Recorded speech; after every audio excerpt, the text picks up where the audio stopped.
Vimos ya en el capítulo anterior cómo después de que una multitud lo estaba siguiendo, claro, porque les había dado de comer, porque hacía milagros, cuando llegó el momento en que los confrontó con la realidad que el seguidor de Jesús es aquel que cree en él, que reconoce que es el Mesías, que es Dios mismo. Ya eso ya no les gustó. Y como nos dice el pasaje, muchos de estos discípulos se hicieron a un lado y dejaron de seguirle. El día de hoy en el capítulo 7 vamos a ver a otro grupo que van a ser sus hermanos, sus medios hermanos, que también nos dice el pasaje cuando vemos a él que ni ellos mismos creían en Jesús. Bueno, vamos a ver qué es lo que aprendemos en esta parte inicial del capítulo 7. Buenas noches. El día de hoy vamos a iniciar un nuevo capítulo en el Evangelio de Juan y vamos a estar trabajando los versículos del 1 al 13. Así que vamos a empezar por supuesto, con el versículo 1 que dice, después de esto andaba Jesús por Galilea. No quería andar por Judea porque los judíos lo buscaban para matarlo. Un versículo impactante, ¿verdad? Imagínense que cualquiera de nosotros supiéramos que andan detrás de nosotros para matarnos, pues no es algo agradable. A propósito, y así a manera de introducción, en 1981 aproximadamente, andaba yo haciendo mi EPS cuando un hermano en el ministerio que colaborábamos, teníamos un grupo musical que se llamaba Gente Nueva. Y entonces este hermano que se llama Ismael me habla y me dice, mira, vamos a darle un tiempo de descanso al grupo, vamos a esperar un tiempo, así que avisale a todos los muchachos, éramos como unos 6, 7, a veces 8, que vamos a estar sin actividad, ¿verdad? Y luego me dice ya solo para mí, que no lo contara, fíjate que como en la izquierda se habla del concepto del hombre nuevo, que era un concepto que manejaba la izquierda en aquellos días, parece ser que como el grupo se llama Gente Nueva, eh, por ahí le avisaron que andaban viendo quiénes éramos, ¿verdad? Entonces, por esa razón nos dijo que parábamos todas las actividades. Entonces, claro, era una situación potencial de peligro. Entonces, aquí empezamos este versículo viendo que Jesús seguía en el norte, ¿verdad? Y no se acercaba a Judea porque los judíos lo buscaban para matarlo. Ahora, no van a pensar que Jesús tenía miedo. Recuérdense que él venía precisamente con el objetivo de dar su vida en nuestro lugar. Pero, como vamos a ver en este pasaje, él seguía un plan que era el plan que Dios tenía para él y tenía su momento. Ustedes dirían, bueno, ¿y dónde sacamos que los judíos lo querían matar? Ya lo vimos en el capítulo 5, versículo 18. Nos dice, por esta razón, los judíos aún más procuraban matarle. Y eso fue cuando él andaba allá en Jerusalén. Porque no solo quebrantaba el sábado, sino que también llamaba a Dios su propio Padre, haciéndose igual a Dios. Si ustedes se recuerdan, ese quebrantamiento del sábado fue cuando sanó al hombre que estaba paralítico ahí cerca del estanque de Bethesda, ¿verdad? Y porque lo había hecho en día sábado. Y claro, después en el discurso que les da, pues él les dice que él trabajaba como su padre y por eso estaban molestos porque decía que Dios era su propio padre y esta es conclusión de los mismos líderes judíos, que diciendo eso se hacía igual a Dios. Y sí, tenía razón, eso era lo que estaba comunicando Jesús. El versículo 2 nos dice que estaba próxima la fiesta de los tabernáculos de los judíos. Y entonces este es el evento que se va a ver un poco más adelante. La fiesta de los tabernáculos también se llama fiesta de las enramadas o de la cosecha. En Deuteronomio 16:16 se nos va a hablar de esto. Esta fiesta de los tabernáculos era una de las 3 fiestas obligatorias para los varones judíos. Se menciona, obviamente, los judíos estaban en un territorio extenso y algunos ni siquiera vivían en el territorio de lo que era en aquellos días Israel, pero se menciona por ahí que tenía que ser los que vivieran en un radio aproximado de 80 kilómetros alrededor de Jerusalén, tenían la responsabilidad de viajar a Jerusalén a celebrar estas 3 fiestas, una de las cuales la de los tabernáculos. El pasaje de Deuteronomio dice: 3 veces al año se presentará todo hombre tuyo delante del Señor tu Dios en el lugar que él haya escogido. En la fiesta de los panes sin levadura, esta es la Pascua. Luego, en la fiesta de Pentecostés, que era la que se celebraba 50 días después de la Pascua, y en la fiesta de los tabernáculos. Nadie se presentará delante del Señor con las manos vacías. La fiesta de los tabernáculos también se le llama Sukkot. Viene de la palabra hebrea que es Sukkot con doble K, que es el plural de Sukkah, y Sukkah significa cabaña o choza. Precisamente la idea de esos tabernáculos, pequeñas cabañas o chozas, vamos a ver de qué eran. Esta fiesta duraba 7 días y se celebraba en el mes de Tishri, que es entre septiembre y octubre. Y recuérdense que por la manera como ellos manejaban el año, para nuestros meses, de ellos podían caer en uno u otro mes. Este año, por ejemplo, revisando ahí en internet, cae del 9 al 16 de octubre esta fiesta de los tabernáculos. Esta fiesta que hacían eran tiendas que se fabricaban con ramas y habitaban en estas pequeñas tiendas, champas le diríamos nosotros, ¿verdad? Por una semana. Y lo que hacían era conmemorar la experiencia del pueblo de Israel en el desierto después de que salieron de la esclavitud en Egipto. Entonces ellos tenían esta responsabilidad de celebrarlo anualmente para conmemorar esa época posterior a la liberación de la esclavitud, que cuando estuvieron en el desierto, pues habitaban en este tipo de chozas o tabernáculos. Aquí les pongo una imagen más o menos de ahí que están construyendo uno de estos tabernáculos o Sukkot, ¿verdad? Y aquí hay un par de fotos de una versión más moderna, quizás actual, ¿verdad? La que ven ustedes a la izquierda, pues es combinada las ramitas de adorno con unos lienzos, y en la de la derecha, pues es casi similar, y pueden ver ustedes las famosas sillas de plástico que ahora abundan en todos lados, ¿verdad? Entonces, desde aquel entonces, los judíos, la población de aquel entonces, por ejemplo, armaban estas pequeñas tiendas en las calles o en solares que estuvieran alrededor de la ciudad. Algunos de ellos que tenían terraza lo hacían incluso en la terraza para celebrar esta fiesta. Según Josefo, que es un historiador judío, la opinión de él que esta era como la fiesta más grandota que se celebraba de esas 3. El versículo 3 nos dice: por tanto, le dijeron sus hermanos, sal de aquí y vete a Judea para que también tus discípulos vean las obras que haces. Como era usual para los varones asistir a esta fiesta, sus hermanos, entre paréntesis anoto, en realidad medios hermanos, porque eran hijos de José y María, y Jesús solo era hijo de María. José era su padrastro, conocemos la historia. Pues estos hermanos le dicen, sal de aquí y vete, ¿verdad? Ambos verbos están en imperativo, ¿verdad? Entonces, ve a la fiesta, le dicen, ¿verdad? Allá están tus seguidores, habrá seguidores, que vean ellos también tus milagros, ¿verdad? Según ellos, Jesús andaba en búsqueda de muchos seguidores, lo cual obviamente no es la realidad.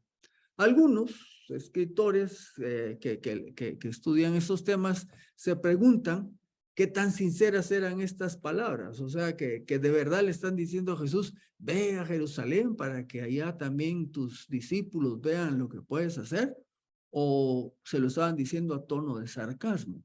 Por lo que viene más adelante, nosotros tendemos a pensar que había alguna inquietud ahí dentro de sus hermanos, como anoto acá. Se piensa que con la popularidad que había alcanzado Jesús, recordémonos en el capítulo 6, después de la multiplicación de los panes, esos miles de gente que andaban detrás de él, Se cree que con esto sus hermanos experimentaban cierta presión de parte de los pobladores de la región, tal como sucede hoy en día, aunque el texto no da mayor información. Aquí vamos solo a pensar un poquito en voz alta. Imagínense esto como sucede hoy día. Si alguien de nuestra familia resulta que es nombrado para un puesto muy notorio, ¿verdad? Nunca falta la gente que se le acerca a los parientes, ¿verdad? De esa persona notoria para hacerle preguntas al respecto o a veces bromas o qué sé yo, ¿verdad? Entonces, de alguna manera, a los hermanos de Jesús, el que el Señor pues haya tenido esta gran popularidad, les ha de haber causado cierto grado de incomodidad. Más pensamos así en voz alta. El versículo 4, siguen diciéndole a sus hermanos, porque nadie que procura darse a conocer hace algo en oculto. Puesto que haces estas cosas, manifiéstate al mundo.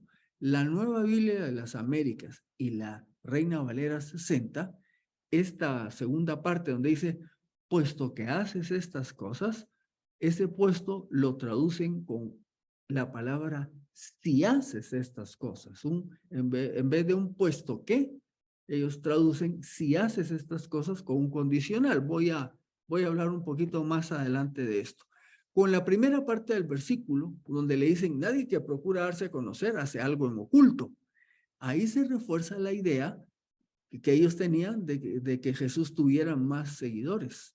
Sin embargo, la exaltación de Jesús no dependería del número de seguidores, sino de la culminación de su obra en la cruz.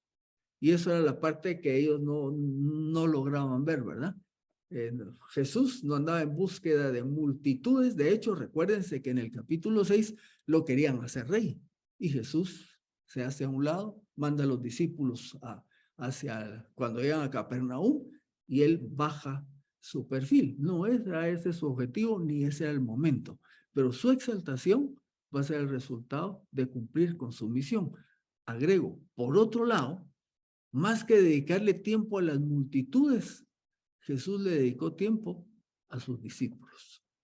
Y alguien ha dicho, ¿cuál es lo que podríamos decir, cuál es el éxito de una congregación local? El número de asistentes. Podríamos decir, bueno, ¿cuántos miembros tiene la iglesia? 300, 500. Ustedes saben que aquí hay iglesias sumados con los múltiples servicios, tienen como hasta 12,000 miembros, ¿verdad? Tienen servicios de 4,000, 5,000 y lo repiten 3 veces el día domingo. Entonces hay una percepción como que esas iglesias sí son exitosas. Sin embargo, cuando vemos el modelo de Jesús, en realidad, y sus instrucciones en Mateo 28, ¿verdad? Que es ir y hacer discípulos, ¿verdad? Y esa es la tarea que debemos nosotros de seguir replicando. Así que si pudiéramos hablar, entre comillas, de éxito, no sería por el número de personas, sino por el número de discípulos que estemos formando. Y esa fue la tarea principal de Jesús en su tiempo de ministerio. Ahora sí hablo de la parte esa donde les puse ese sí condicional. En la NBLA, si haces estas cosas, muéstrate al mundo. La Nueva Traducción Viviente lo escribe así. Si tienes poder para hacer cosas tan maravillosas, muéstrate al mundo. Y como quien dice, pues si eres tan pilas como dice la gente o como tú dices, entonces enséñalo, ¿verdad? Ahora, miren, este sí es similar, es la misma palabra, ese sí en griego es ei, ¿verdad? Y este condicional es el mismito que usó el diablo cuando tentó a Jesús, cuando le dijo allá en Mateo 4, 3 y 6, si eres hijo de Dios, haz tal y tal cosa. Así que estamos viendo este intercambio de Jesús con sus hermanos y decimos, bueno, parece que la actitud que tenían los hermanos quizás no era la más adecuada, porque nos dice el versículo 5, porque ni aún sus hermanos creían en él. ¿Y por qué dice ni aún? Bueno, porque en el 6 que terminamos de ver, vimos que de ese montón de gente que lo andaba siguiendo, cuando Jesús ya les puso las cosas claras delante de la mesa, lo que implicaba seguirlo a él, que era una entrega total, una devoción total a él, un reconocimiento de él como el Mesías, como su Señor, muchos consideraron dura esta palabra y ya no lo seguían y se alejaron. Así que aquí Juan, el apóstol, nos está diciendo ahora, ni sus propios hermanos creían en él. Ahora entendemos estas actitudes previas donde les han dicho, ve a Jerusalén, pues que te miren, haz milagros, mira ahí tus discípulos, ¿verdad? Nadie que quiere darse a conocer lo hace en secreto. Había una actitud ahí negativa. Bueno, como decimos, esto explica su actitud hacia Jesús. Aunque sabían que Jesús hacía milagros, no creían en este momento que él era el Mesías prometido, que era el Hijo de Dios. Imagínense, pues era su hermano, el hermano mayor. Jesús empieza su ministerio alrededor de cuando tenía unos 30 años. Y como allá tenía los hijos más o menos seguidito, pues toda la retahíla de patojos han de haber andado por los 20 y pico de años, ¿verdad? Mínimo alguno de 18. Crecieron con él. Entonces, de pronto, empieza él a predicar las buenas nuevas del reino. Entonces, sus propios hermanos que lo habían conocido toda la vida, y pues nos imaginamos que tuvo una vida, un buen hijo, completo, cabal, correcto, seguidor de la voluntad de Dios. Hasta eso era presionante para los demás patojos, ¿verdad? Y ahora resulta con que ahora él es Dios y que él es el Mesías, y vivieron con él toda su vida. Bueno, este era ese momento en que ellos estaban viviendo que ni aún sus propios hermanos creían en él. Marcos 3:3 menciona a estos hermanos. Ahí en ese pasaje dice, cuando se refiere a Jesucristo, ¿no es este el carpintero, hijo de María y hermano de Jacobo, de José, de Judas y de Simón? Menciona 4 varones y agrega, ¿no están también sus hermanas aquí con nosotros? Como mínimo eran 6 hermanos. Algunos opinan que eran 2 mujeres, ¿verdad? Hasta por ahí leí el nombre, pero eso no está en las escrituras. Pero aquí están. Los hermanos de Jesús no creían en él. Posiblemente sus hermanos pensaban que sí en realidad, perdón, este es un sí condicional, pensaban que si en realidad él era el Mesías, no era en Galilea donde sería confirmado, sino en Jerusalén. Porque si el liderazgo lo llevaba a reconocer como Mesías, entonces sus hermanos tal vez también creerían en él. Y se considera que por eso le estaban diciendo que fuera a Jerusalén, pues porque como quien dice, es allá, está la capital, diríamos nosotros, ¿verdad? Donde si eres quien dice ser, pues se deberá de confirmar. Sin embargo, ya conociendo la historia, ellos creyeron hasta después de la resurrección.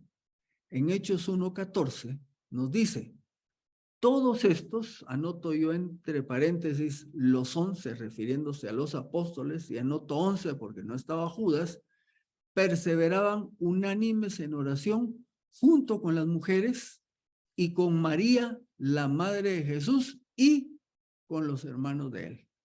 O sea que ya aquí en Hechos, en este tiempo de oración, ahí están presentes sus hermanos. Y se considera que ya para ese entonces, post-resurrección, ellos habían creído en él como su Señor.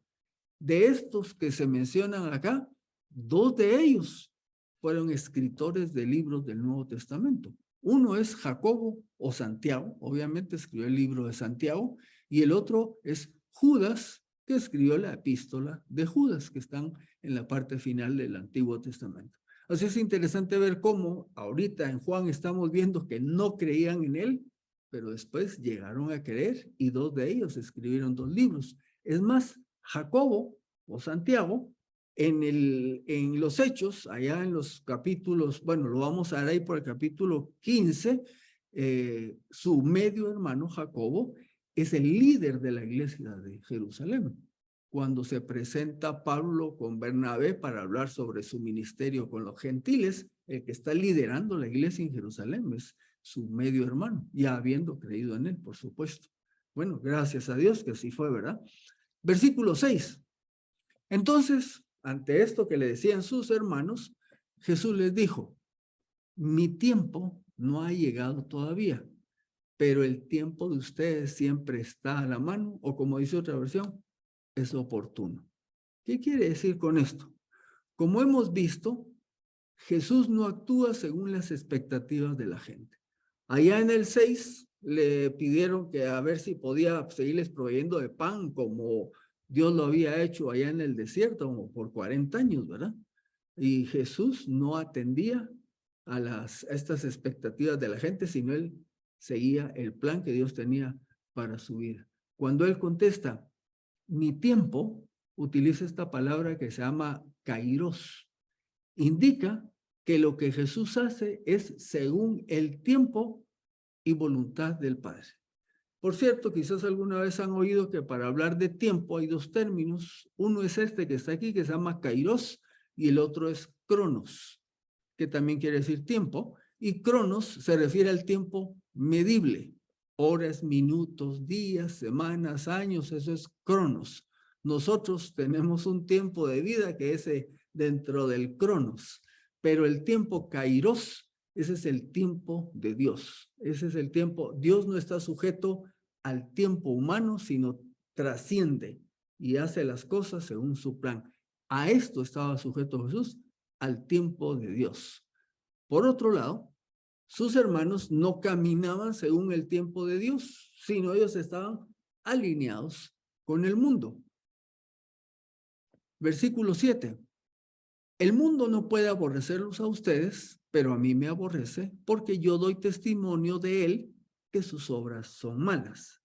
Sus hermanos en ese momento, siendo del mundo, no serían aborrecidos.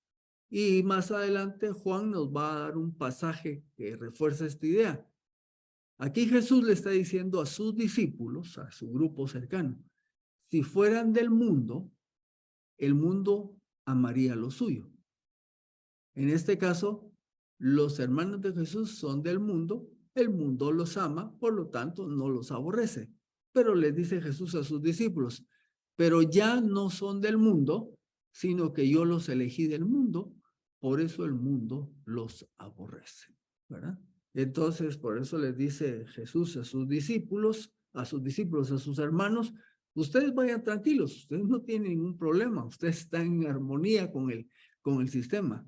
Sin embargo, a mí me aborrecen. Jesús es aborrecido porque da testimonio del mal obrar del mundo. Y cuando dice el mal obrar del mundo, se está refiriendo a las personas. Jesús vino a hacerles ver que eran pecadores y que necesitaban un arrepentimiento y volverse a Dios. Necesitaban seguirle a Él, creer en Él, y todo esto desagradaba al mundo y por eso lo aborrecían. Una nota, este aborrecimiento a Jesús no fue por los milagros que hizo, sino fue por las palabras que les dijo. No lo aborrecían por los milagros, sino porque cuando él hablaba, que era la palabra de Dios, eso les caía como bombazo y por eso era que se venía el rechazo. Juan 3:19 dice, y esta es la condenación, que la luz ha venido al mundo, Jesucristo, y los hombres amaron más las tinieblas que la luz porque sus obras eran malas. Así que lo que está diciendo aquí Jesucristo, ahora él le ha dicho al mundo lo que es a la gente y entonces por eso lo aborrecen, como dice Juan 3:19. Así que agrega Jesús y les dice, suban ustedes a la fiesta. Yo no subo todavía a esta fiesta porque mi tiempo aún no se ha cumplido. Aquí una pequeña notita de los estudiosos. Esta palabra, yo no subo todavía, algunas traducciones le agregan ese todavía. Cuando uno se va directamente al griego, dice, yo no subo a esta fiesta, punto. Entonces, por ahí algunos dicen, ¿por qué le pusieron todavía algunos traductores? Era como para que entendamos que como después dice que Jesús decide ir, ¿verdad? Entonces, para que entendamos que todavía no, pero después sí, no hay ningún problema. Si solo dijera, yo no subo a esta fiesta porque mi tiempo aún no se ha cumplido, ningún problema. Veamos qué quiere decir esto. Les dice que suban. Bueno, ¿por qué les dice que suban? Porque Jerusalén, respecto a Galilea, quedaba en alto.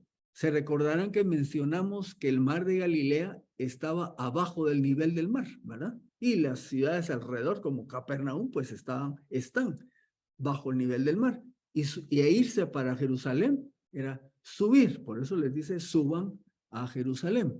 Usualmente, para estas fiestas viajaban en caravanas. Se recordarán allá en Lucas 2, cuando se les pierde, entre comillas, Jesucristo a José y María, porque iban de regreso de una fiesta de Jerusalén, iban de regreso hacia el norte a Galilea, y no se habían fijado que Jesús no estaba, porque iban el gran grupón, ¿verdad? Y menciona ahí Lucas que más o menos como un día de viaje se tardaron en darse cuenta y regresar a Jerusalén y encontrarlo. O sea, estos viajes eran grupales, ¿verdad? Que iban para celebrar la fiesta. Así que, siendo en gran número y al llegar a Jerusalén, sería notorio que este grupón que iba venía desde Galilea. Y si los judíos andaban atalayando a Jesucristo, pues era una buena manera de estar ahí viendo si venía con este grupón que venía de Galilea.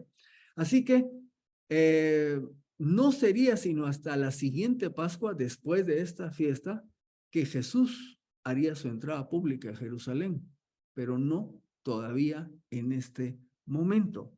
Recuérdense que cuando Jesús dice que no es su tiempo, lo que está diciendo es el momento de cumplir con mi misión todavía no es. Es más adelante. Así que él no va a subir en ese grupón.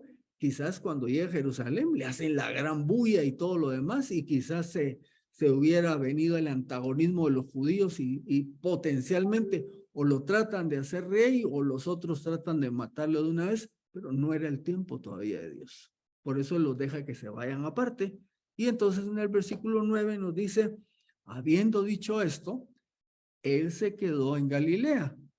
Bueno, pero esto fue por un breve tiempo, ya que veremos en el siguiente versículo que después partió para la fiesta. Versículo 10. Pero cuando sus hermanos hubieron subido a la fiesta, entonces él también subió, no abiertamente, sino en secreto. Nuevamente, ¿tenía miedo? No, no tenía miedo. Él seguía el plan de Dios.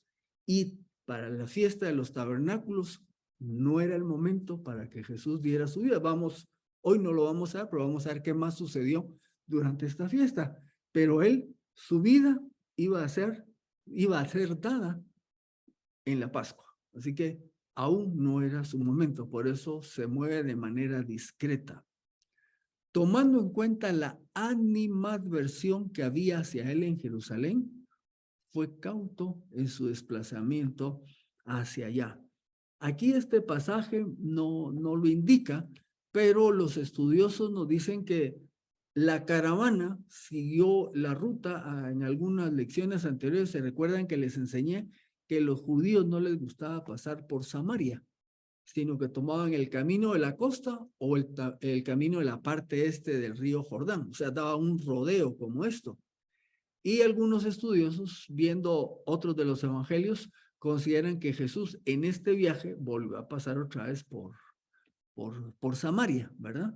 Y se fue de una manera más directa. Bueno, al llegar al versículo 11, nos dice, los judíos lo buscaban en la fiesta y decían, ¿dónde está aquel? Cuando se ve, ¿dónde está Jesucristo, verdad? Ese que les estaba dando dolores de cabeza, ¿qué ratos? ¿Dónde está?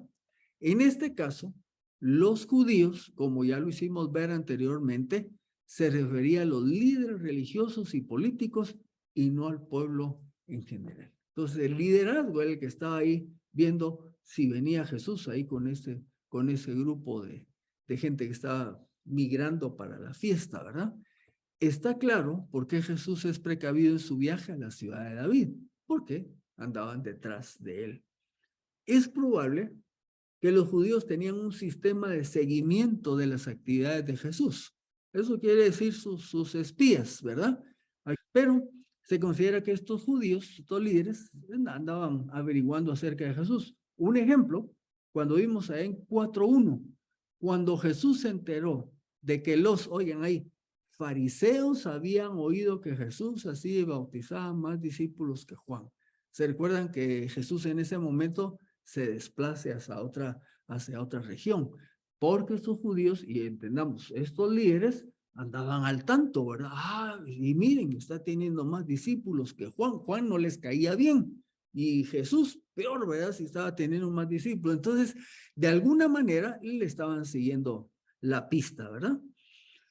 Versículo 12.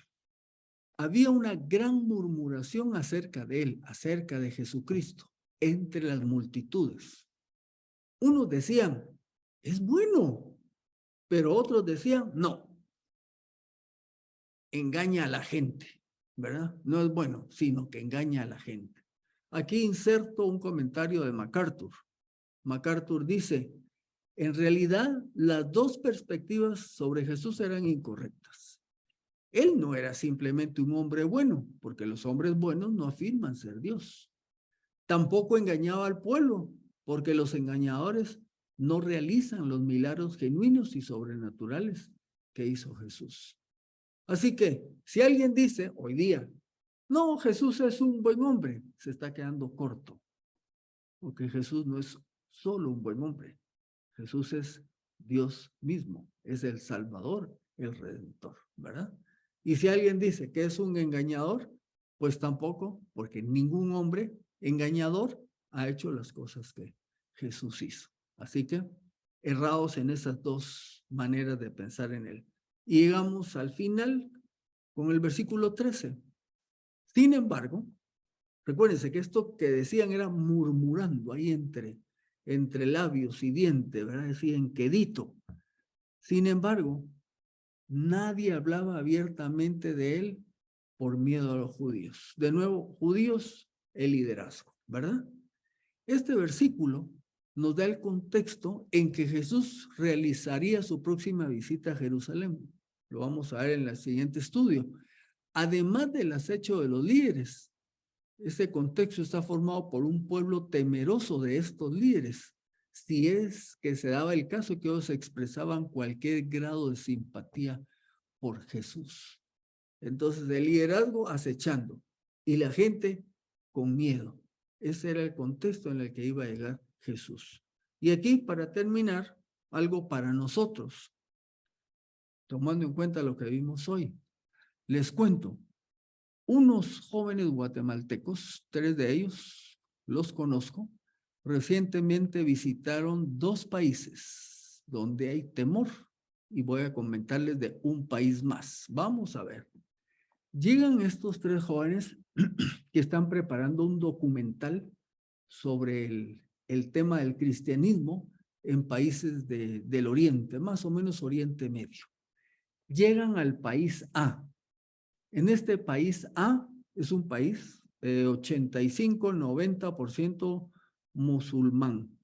Es más, según me decía uno de ellos, calculan que no hay más de 15,000 creyentes en un país que tiene 80 millones de habitantes.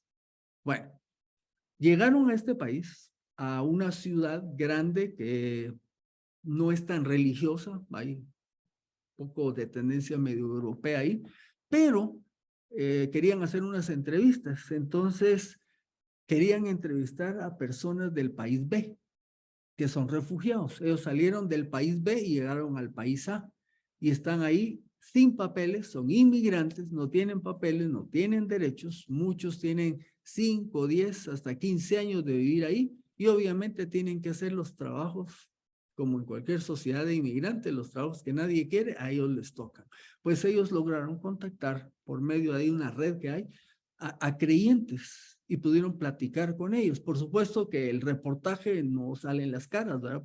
Porque es peligroso, y solo me contaban que uno de ellos sí dijo, a mí grábeme como sea, porque yo ya, creyente, él está viajando, quiere viajar a América para prepararse para regresar a compartir el evangelio. Pero ahí los demás, así con aquello que les ponen el rostro y les cambian la voz. Ahora, le estoy hablando, perdonen que lo hable así porque no tengo autorización de mencionar nombres. Estos son inmigrantes del país B que estaban en el país A. En este país A, que también es musulmán, me dijeron, creyentes del país que hay, muy pocos, no quisieron. Ninguno aceptó ser entrevistado porque tienen miedo. Pese a que les dijimos que íbamos a ocultar su cara y cambiar la voz, tienen miedo. Porque en este país, aunque no hay una persecución grosera contra los creyentes, cuando se enteran que alguien es creyente, le hacen la vida imposible, laboralmente, socialmente y todo. Entonces tienen que vivir bajo de agua, con miedo. En el país B, lograron desplazarse. Para poder ir ahí, tuvieron que dejar teléfonos, computadoras, porque en este país B les avisaron que las autoridades hackean todos los aparatos y les averiguan la vida y todo. Así que lo tuvieron que dejar y irse solo con un teléfono comprado en el país A para poder entrar al otro. Lograron entrar otro país donde se vive miedo, ¿verdad? Lograron contratar un guía para ir a conocer algunos lugares, porque están preparando su documental con mucho cuidado. Y me contaba uno de ellos que el guía, por ejemplo, que los llevaba en carro, ¿verdad? Y de repente habían autoridades, policías o lo que fuera, no los miren, no los van a ver a los ojos, bajen la cabeza, porque si los miran, los pueden parar. Dice que en ese país agarran a un extranjero y oficialmente no van a decir que agarraron a alguien por ser creyente, si es un extranjero, sino lo que dicen es, andas espiando, entonces los acusan por espías. Me contó la historia de un alemán que andaba en bicicleta recogiendo el mundo y entró a ese país. El cuate era de esos bicicletores que andaba conociendo, lo agarraron, lo tuvieron muy buen tiempo en la cárcel, lo acusaron de que era espía, hasta que su gobierno logró sacarlo. Ahora, les estoy contando esto porque son países donde se vive con miedo. Miedo en el país A, miedo de los creyentes. En el país B, todo el mundo tiene miedo. Están bajo un islam severo, ¿verdad? Bueno, y les pongo un tercer país, que es Australia. Hace menos de un mes, un ejecutivo con experiencia en manejar entidades y todo, lo nombran para ser el presidente de un club deportivo. Y duró en su cargo 24 horas. ¿Por qué? Porque resulta que este hombre que lo nombran, porque es experto en manejo de empresas, lo nombran para manejar el club deportivo y resulta que él era el presidente del consejo, digamos que el consejo de ancianos de su iglesia. El cuate era de una iglesia evangélica y era el presidente del consejo. Entonces se enteraron de que él tenía ese puesto y se pusieron a averiguar. Y en el 2013, en el sitio web de la iglesia, se publicó un artículo que hablaba de la Biblia y el asunto del homosexualismo y todo eso. Y entonces, como ahora todo tiene que ser así de, ¿cómo le llaman? De inclusivo. Entonces le averiguaron, número uno, que era miembro de la iglesia, que era el presidente del consejo y que hacía ¿cuántos años? 9 años. Habían publicado un artículo que hablaba sobre, que no hablaba a favor de la agenda LGBT y se lo volaron, o sea, tuvo el puesto por 24 horas y lo sacaron. Ok, ¿por qué les menciono esto? Porque estos son contextos reales. Uno en países fundamentalistas islámicos y el otro Australia, un país tipo occidental, pero muy secularizado. Y los dos lugares están creciendo. El avance del Islam en Europa es enorme y el secularismo en Europa, en Estados Unidos y en países de América Latina se está dando. Ok, les cuento, ahí van. Siguiente punto. Para que terminemos, debemos darle gracias a Dios por la libertad religiosa que actualmente gozamos. Aquí en Guatemala no tenemos ninguna pena de decir que somos creyentes. Quizás les vamos a caer mal a algunos, puede que sí, cuando les compartamos el evangelio también, pero de ahí no pasa, me explico. Quizás nos hagan un poquito de bullying a veces, no sé si ustedes lo vivieron, yo lo viví en la U, en mi barrio, pero nada del otro mundo. Nunca me pegaron, me tiraron piedras, pues no tenía miedo que me agarrara la policía. Entonces, démosle gracias a Dios, porque nos ha dado la bendición de vivir en un país donde hemos podido expresar nuestra fe abiertamente.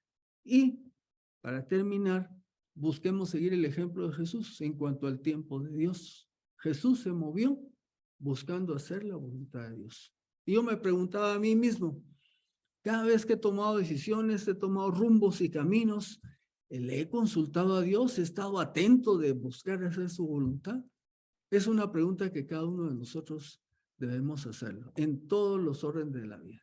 ¿Con quién me voy a casar? ¿Dónde voy a vivir? ¿Cuándo voy a tener hijos? Mi desarrollo económico, profesional. Debo de caminar con el Señor para que así como lo hizo Jesús, yo busque su voluntad en mi vida.